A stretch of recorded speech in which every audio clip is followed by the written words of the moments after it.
నెల్లూరు జిల్లా జొన్నవాడ గ్రామంలో కామాక్షితాయ ఆలయ ఈవోపై విచారణ చేపట్టాలంటూ అధికారులు ఆదేశించారు.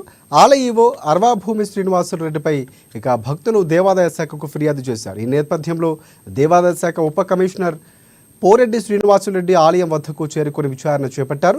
ఫిర్యాదుదారుడు ఈవో నుంచి రాతపూర్వకంగా రాయించుకొని అధికారులకు పంపిస్తామన్నారు శ్రీనివాసరెడ్డి. అయితే దసరా ఉత్సవాల సమయంలో అసౌకర్యాలు కలగటంతో భక్తులు ఫిర్యాదులు చేసినట్లు తెలుస్తోంది. చాలా విషయాలు చూసి చూడనట్టు తర్వాత నేను 40 ఏళ్ళ నుంచి చేస్తున్నాను.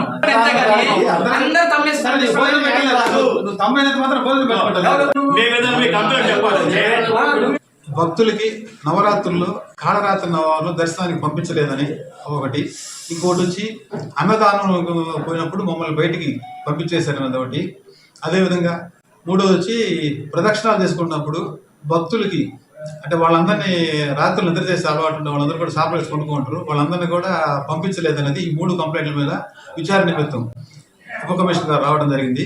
ఇవన్నీ కూడా ఈ దేవస్థానంలో నవరాత్రి ఉత్సవాల్లో జరిగే కాళరాత్రి నవవరణ పూజ అనేది ఓన్లీ ఉభయకర్తలకి వాళ్ళ బంధుమిత్రులు మాత్రమే అవకాశం ఉంటుంది. ఈ తలుపులేసి రాత్రి 10 గంటల నుంచి 3 గంటల సేపు కార్యక్రమం జరుగుద్ది. దానిలో ఓన్లీ ఉభయకర్తలు వాళ్ళ బంధుమిత్రులు మాత్రం అలౌ చేయలేదు.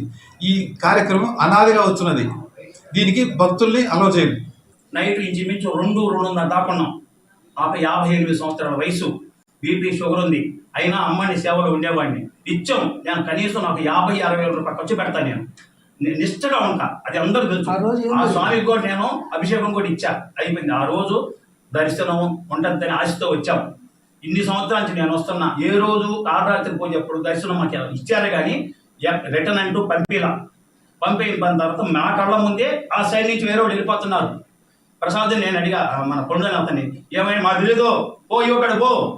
అతని సమాధానం ర్యాష్. ఆ స్వామి అక్కడే ఉన్నాడు. నేను దీక్షలో ఉండి అబద్ధం చెప్పాల్సిన అవసరం నాకు లే. సరే పోతున్నాను కదా నాకు తెలీదు, ఇవో ఫోన్ చేసుకో, ఇవోని కడుక్కో. ర్యాష్ సమాధానం. సరే గమ్ముగిన దర్శనం అడిగాక దర్శనం లేదు అని అన్నారు. మాకు ఇంటిమేషన్ ఇచ్చారా, బోర్డు పెట్టారా, పేపర్ స్టేట్మెంట్ ఇచ్చారా, మైక్లో అనౌన్స్మెంట్ చేశారా? ఇన్ని సంవత్సరాల నుంచి జరుగుతున్న దర్శనం ఇప్పుడు ఎందుకు ఆపారు?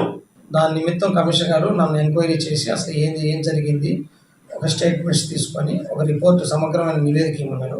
దాని నిమిత్తం వీళ్ళకి నోటీసులు ఇచ్చాను మొన్న. ఈవో గారికి ఎవరైతే కంప్లైంట్ దారులు ఉన్నారో వారు కూడా వచ్చారు.